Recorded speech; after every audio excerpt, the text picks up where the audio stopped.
Orang yang selalu menginginkan perubahan hanya yang menyenangkan saja, perubahan yang sesuai dengan dirinya saja, ini tidak lebih karena dorongan kekotoran batin, keserakahan yang membuat dia hanya ingin yang sesuai dengan harapannya. Tetapi seperti yang saya katakan tadi, tidak semua perubahan ini sesuai dengan keinginan kita. Kalau semua perubahan sesuai dengan keinginan kita, untuk apa kita belajar Dhamma lagi? Ya, sudah happy semua. Nah, Sang Buddha mengajarkan satu ajaran yang sangat bagus sekali. Di Manggala Sutta itu ada, dunia ini bekerja, ada hukum atau lokadhamma. Ada untung, ada rugi. Ada dipuji, ada dicela. Ada sakit, ada sehat. Dikenal, tidak dikenal. Semuanya ada dua sisi. Inilah yang menyebabkan dunia ini bekerja. Kalau kita sekarang sedang berusaha, siapa yang membuka satu usaha yang tidak pernah mengalami kerugian? Coba cari tahu. Sedikit banyak pasti mempunyai pengalaman yang namanya rugi, yang kalau buka usaha. Ya. Sebagai manusia, siapa yang tidak pernah mengalami pernah dicela? Ya, bahkan Guru Agung kita Sang Buddha saja yang sudah mencapai kesucian tidak lepas dari celaan. Nah, pengertian-pengertian ini harus kita simpan di dalam batin kita.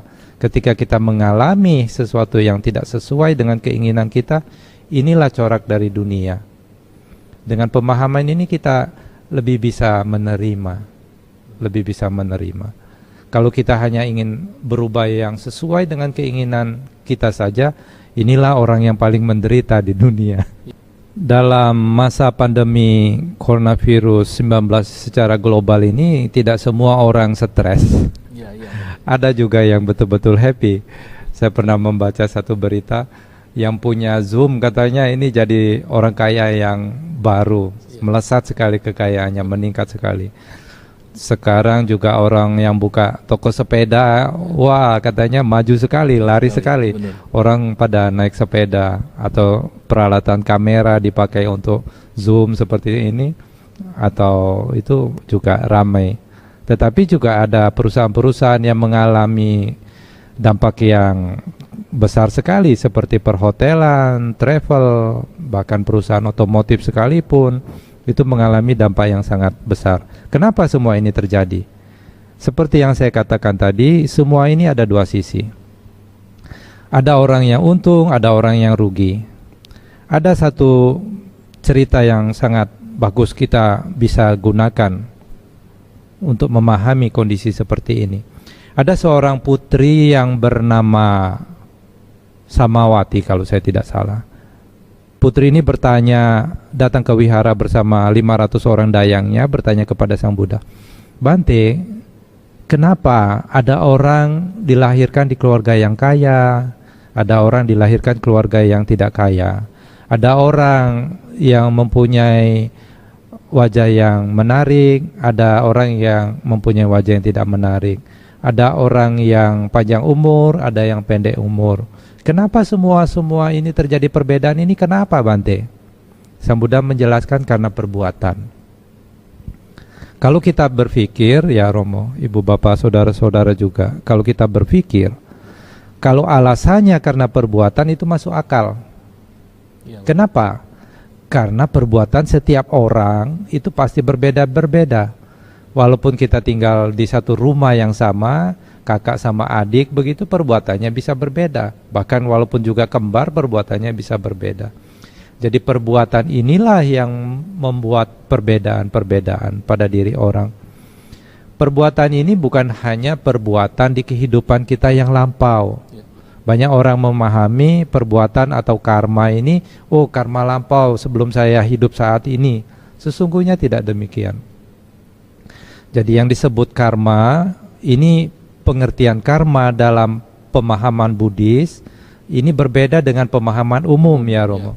Banyak dipahami, orang sekarang kan sedikit-sedikit bicaranya karma. Kalau ada orang, oh misalnya mendapat kesialan, oh ini karmanya, semuanya karmanya.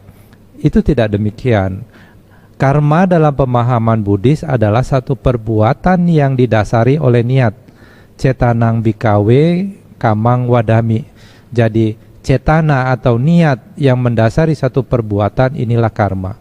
Perbuatan ini ada perbuatan ucapan, perbuatan jasmani maupun pikiran. Nah, perbuatan apa yang menyebabkan seseorang bisa terlahir kaya, di keluarga yang kaya, kemudian mempunyai wajah yang menarik, tampan, rupawan, dan lain sebagainya? Tentu Sang Buddha katakan orang yang gemar berdana, ya, berbagi kepada yang lain.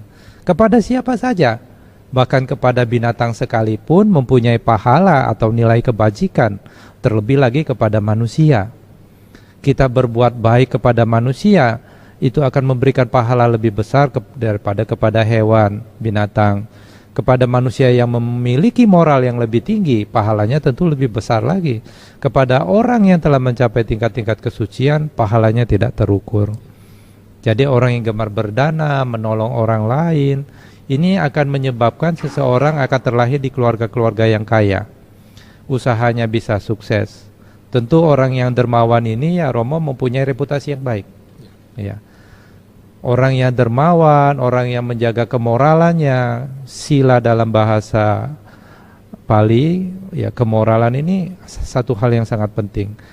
Kalau orang yang menjaga kemoralannya, dia mempunyai reputasi yang baik, kemudian bisa dipercaya. Nah, tentu orang yang mempunyai reputasi baik, kemudian bisa dipercaya, kalau dia melakukan satu usaha, kemungkinan besar kondisi-kondisi ini akan menjadi modal yang besar dibanding orang yang tidak dipercaya. Itu. Jadi karena perbuatan atau karma inilah, nah kenapa sekarang ada yang mengalami kesialan? Tidak lebih karena perbuatan. Jadi kalau kita mau sukses, mau berhasil dalam kondisi apapun, kita harus pertama yang saya katakan tadi, melihat hal yang positif. Kemudian saat ini kita bisa melakukan perbuatan-perbuatan yang bajing. Saat ini mungkin kita punya kesempatan atau waktu yang lebih banyak karena kita mungkin berdiam di rumah, atau kita punya kesempatan untuk lebih banyak lagi belajar, meningkatkan kita punya kemampuan. Ya. Jadi salah satu kunci sukses juga selain berbuat baik, tentu harus punya skill, knowledge. Ya. Kalau tidak punya skill, tidak punya knowledge, bagaimana kita mau berhasil? Ya, masak nasi saja kalau tidak punya pengetahuan belum tentu jadi nasi, ya. Jadi bubur, ya, bisa jadi bubur atau nasinya keras. Iya. Ya. Jadi karma ini satu faktor yang menentukan, bukan hanya kehidupan yang lampau. Kehidupan yang lampau kita berbuat apa kita mana tahu. Ya. Tapi kalau kehidupan yang sekarang kita tahu persis sesungguhnya kita berbuat apa. Kalau kita berbuat buruk, cepatlah perbuatan buruk itu harus kita singkirkan. Kalau tidak, akibatnya di masa yang akan datang reputasi kita jadi jelek, ya. Kemudian juga kalau reputasi jelek, kita mau usaha apa tidak dipercaya orang, bagaimana bisa berhasil? Begitu, Romo. Ya,